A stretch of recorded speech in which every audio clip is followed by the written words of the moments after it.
Good morning, I'm Jay. I'm making this video for people who are just beginning into bonsai. If I think back to when I was just starting, what I would have liked to have seen was how to make bonsai from scratch.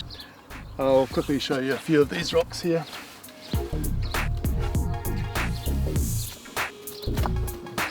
These ones here are examples of curvaceous erosion from the coast. So they would have been up in the cliffs and the sand's blowing around and knocking around in these little holes and creating this weird curvaceous effect. These two have actually been then in the surf, particularly this one. It's all kind of rounded off and smoothed. Ones that haven't been are really quite jagged. This is a cool piece. This is the only rock actually off this piece of land here. It's fossilized wood. If you put it in the garden, it will just be totally covered in moss in no time. It actually wicks water up through the whole structure, just like the original tree would have done. You can actually put it in a dish or a little tray of gravel, stand it up, and you can put a tree right on top, and it will grow without the roots even going down into the bottom, into the soil. The tree will actually get enough liquid off the top. So I might try that with this one. I've tried it before with a black beech. It worked really well. There's pieces of marble cast from up in Canaan. Has other inclusions in it, just give it lots and lots of texture. Here's another piece of Canaan cast, but it's completely different place. The idea with the rock, in some ways it doesn't really matter what, where it comes from or what it looks like, as long as it's got lots and lots of texture. And that's because you imagine a small little tree sitting on top of here. You reduce this huge tree down to this size, so you really need to reduce your whole cliff right down to this size as well to give it the perspective that you need to create a little picture of the bonsai. So you can imagine a bonsai sitting here, its branches out here and roots running down through here, and all that beautiful texture. That's what you're aiming for. Could even go it that way, that's pretty stylish actually. Right, well, we'll give it a go. First of all, we'll have a quick look at the trees that I'll be using.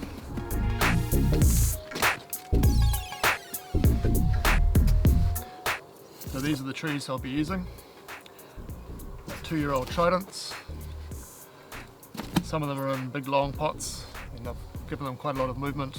On a rock, I think you need lots of movement in your trunk, like really gnarly, bent, twisted kind of forms. This is quite a cool one for that respect. But there's plenty here to choose from.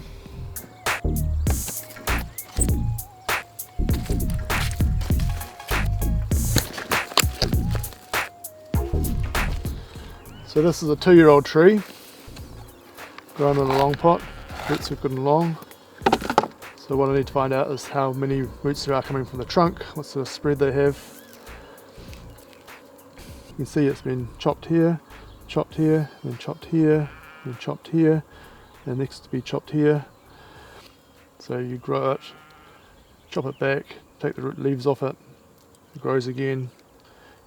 Chop it back, take the leaves off it, it grows again. Chop it back, take the leaves off it, it grows again in 1 year. And you can get that. So this year, the ramification of the branches will come out even 2 or 3 times more. Let's have a look.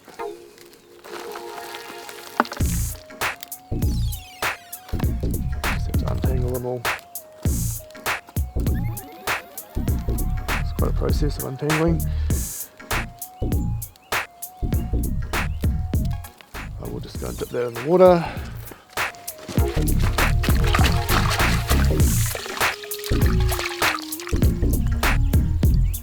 Really pays to keep everything wet. You don't want anything drying out while you're doing it. You'll lose the roots.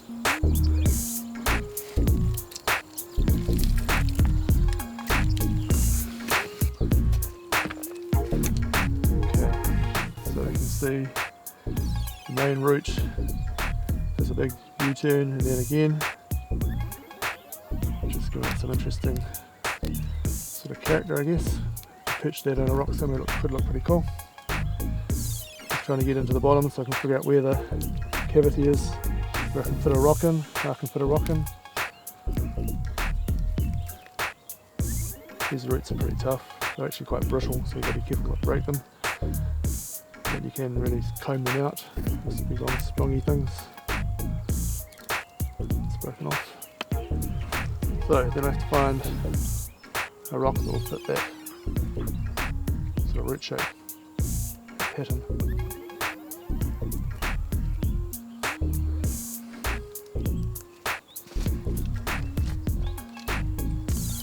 Wondering if we can use this one that I was checking out before.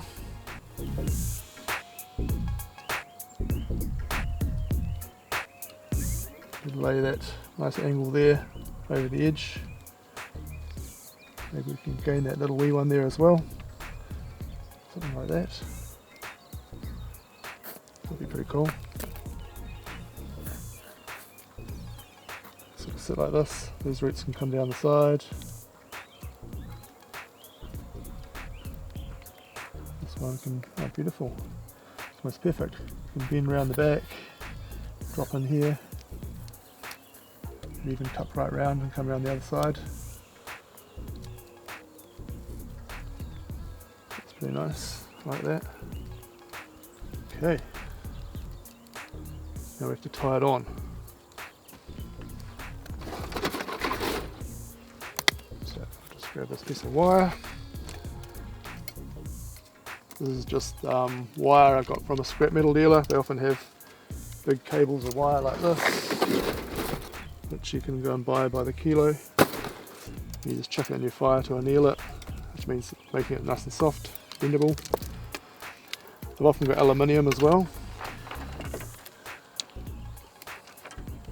Right, so this is the wire is going to go right around the bottom, just to hold the top on this point. And here, where my thumb is. So I have to pick a course and make sure the roots are on the right side of that course. So the wire comes up.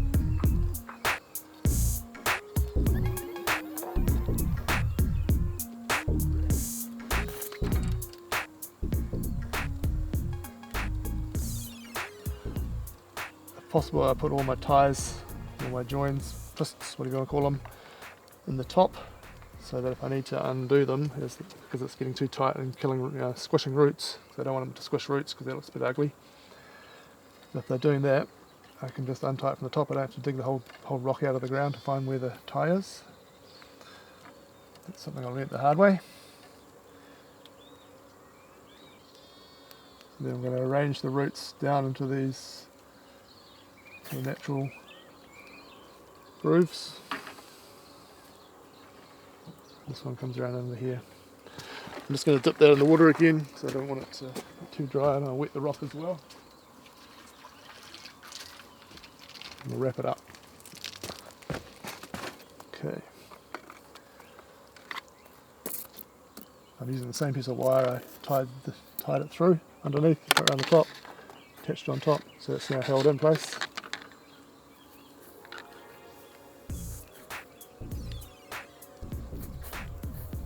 Like that.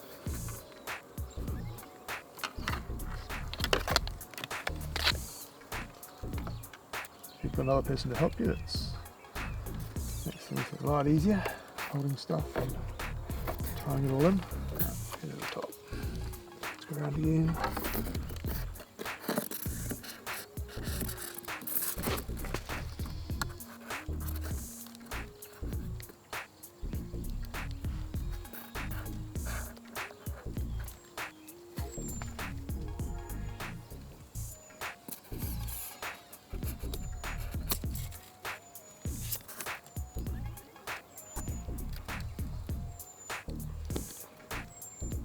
Okay, here we have it. Pull that forward.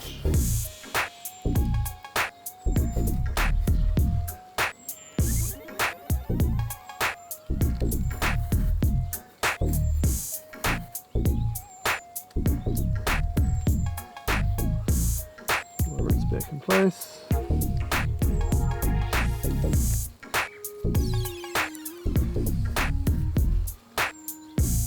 Pull it over a not bad like that. Okay, it's going in the ground. When I'm burying it in the ground, I'm making sure all the end of the roots are covered. This stuff here, all the little fuzzy ones, they're not touching the ground, they'll all die. I'll be left with the main ones. As long as the bottom of the root is actually in the soil and is kept nice and moist, they will grow. That is exposing a lot of fresh root to the sun. If it was a very hot day, I would cover it. What's really easy for me is a piece of water weed out of my lotus ponds there. I'll just chuck that over it like this, and that'll just dry on there and just decompose and expose it a bit slower. But all that root will be fine in the sun. I mean, at the moment it's only last day of winter or something, so it's sweet.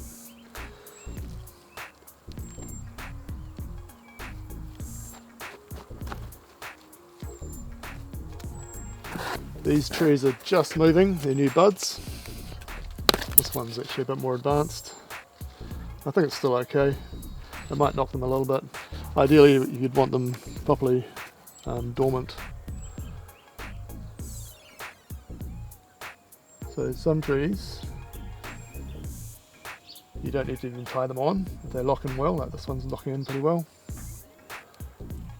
You can put the root in the ground, just push it in, keep it all nicely down in place, with holding in with the dirt.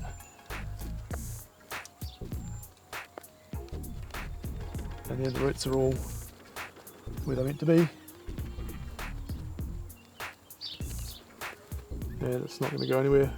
It can just sit like that for the season. That's actually quite a cool tree. We'll have another look at these long ones. This one's pretty cool.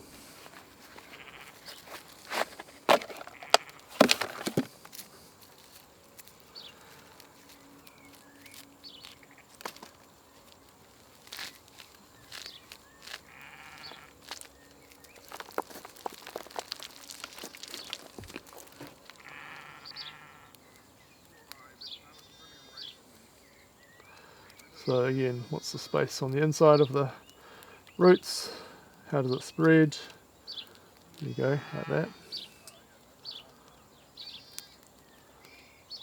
So the rock's going to sit in this cavity here. So I've got 3 big primary roots which divide down into 5 pretty quickly, so it's not too bad. Kind of feels like it needs to sit like that. So I need to find a rock that looks like that.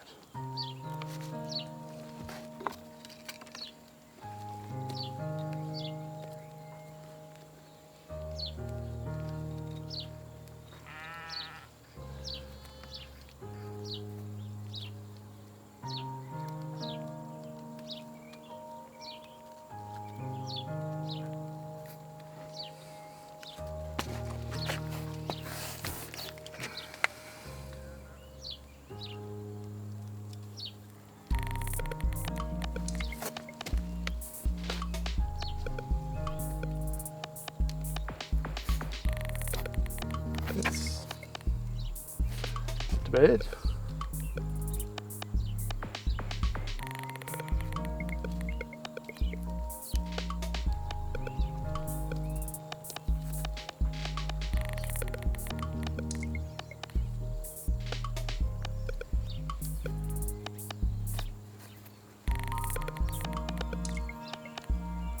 Kind of like that.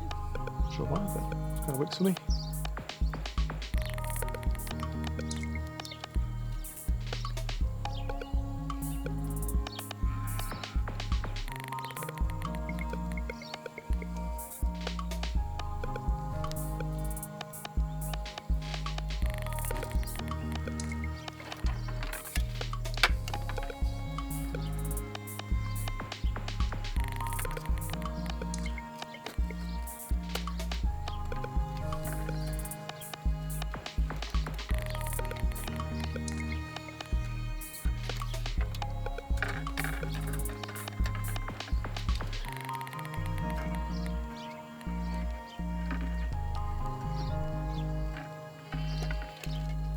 If they're growing vigorously, which they will be in this mix, I have to keep a close eye on this tie because it will very quickly start making a big mark across the top of the tree here, and that's always a shame to ruin a tree with a big wire mark. Occasionally it adds character, but generally it just wrecks them.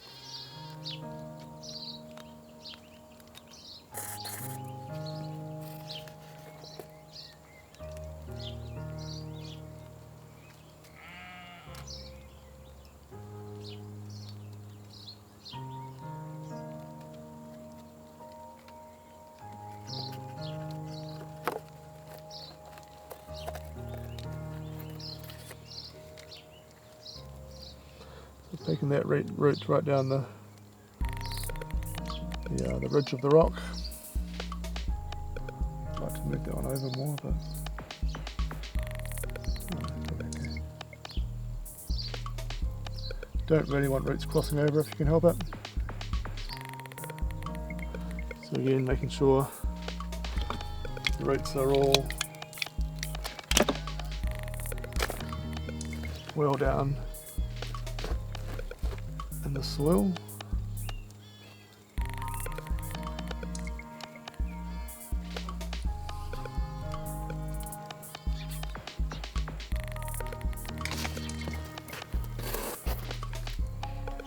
Okay, one more.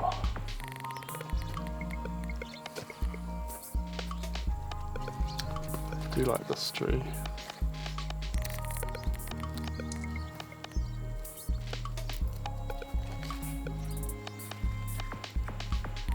If I lose that top though, I'll just do that anyway, I think. I'll grow a new top out here somewhere, I'll come back around I think.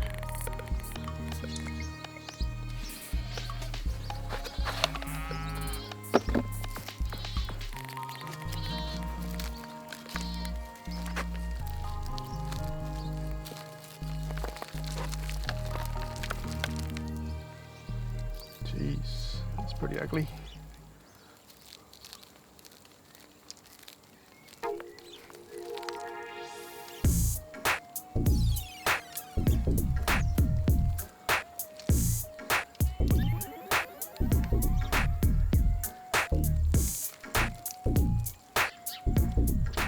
Oh, it's got a big kind of lump in there from I don't know what, probably a root that was turned back over on itself or something. Yeah, something to do with that root there. It's kind of weird. Yeah, it's come around and gone underneath. So that's actually, I'm not even going to bother trying with that. So I'll just pop that up as a normal tree. So what I have to do is I'm potting that one up. I'll still spread the roots as much as I can. So I'll pull all the roots out. Now lay it out like this. And then it gets, so that's in the top of the pot, or the top of the box, what you're using. So now the roots are nice and fanned out. So that'll be a cool tree, but not very easy to use for root over rock.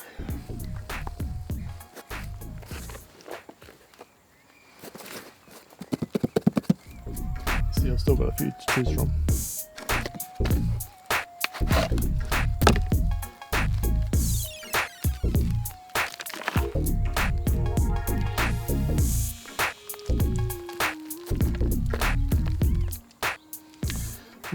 Again,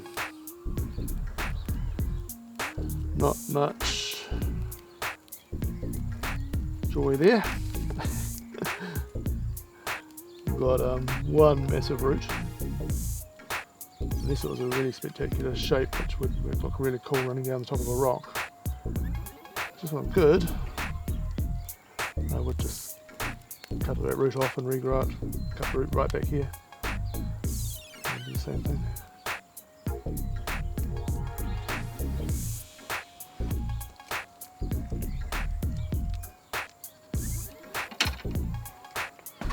Might work with this rock though. I think it will. That's cool. So I'll set it like that. I'll put this here. root can be a real feature running right down the face here. Just tucks in. No, I'll just wet them both.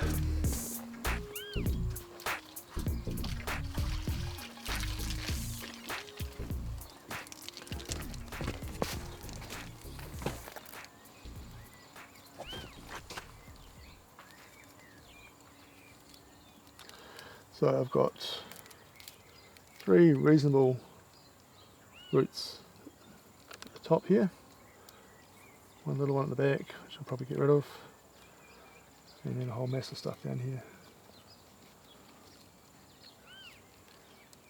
So that fits, it's not terribly pretty.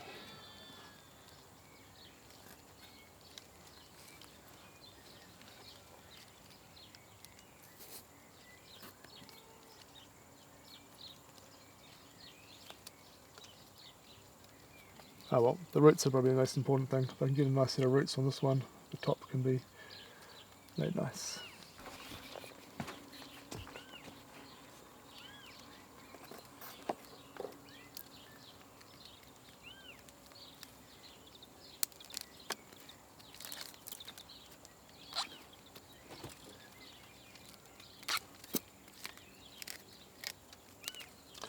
All this fluff's just going to die anyway, so I'll get rid of it and I can see what I'm doing.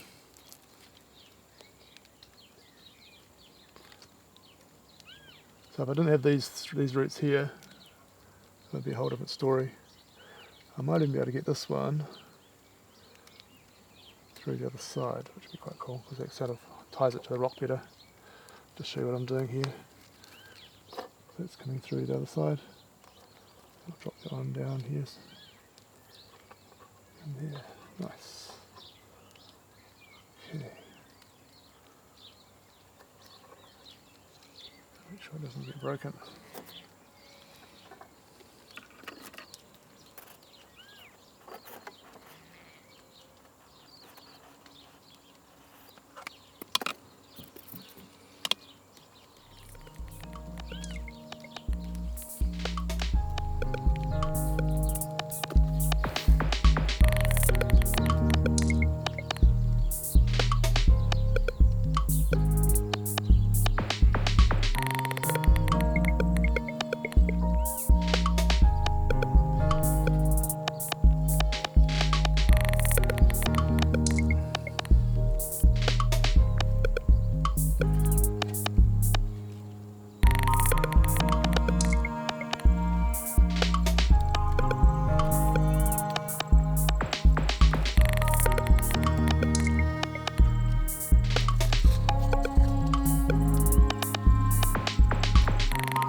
Yeah, that's going to look pretty cool. This one's an older tree. I put it on there maybe 4 or 5 years ago. It's probably actually about 20-25 years old, this tree. It didn't grow very fast. It was part of a forest on a slab of rock, so for most of its life it was pretty slow. I put it on here. It actually is fitting quite well. The roots get quite brittle as they get older, so you can't bend them much. That's why it's preferable to put them on when they're really quite small. I'll show you this one because it's got a really nice piece of curvaceous eroded rock. This tree is going to be spectacular. I hope you enjoyed that. Good luck, you fellas.